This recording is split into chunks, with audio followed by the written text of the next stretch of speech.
istorya pamigugma, kag ano ba na? Wow! Okay, so how about our third group? Paano nag-umpisa? Okay, so we have Miss Sheila Barrios. Okay, so paano nag-umpisa ang Ilonggo Trinity?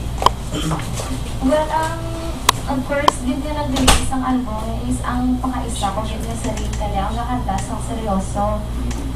At first wala ka pa rin nakanta, pero napakita siya sa mag-click siya sa second single na kay gusto yung wala may mag-featuring siya. Ako hindi pili yan.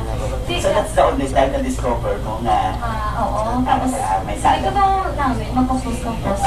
Saling ko, try ko mag-tampusan ang kay Idol ko din si Rihanna. So, try ko bitampusan ang mga nga song. And feel ko, so revive ko na yun. But then, sa gamay, kaya gakanta ka na iba niya na or subong mo lang hindi na-discover? Gakanta ko, pero wala ka expect that you will be on this. Wow. Okay, so, pareho to sa duwa ka group, hindi tapat patugayo. Sure. Let's hear the music of Miss Sheila Barrios.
So much, Sheila Barrios.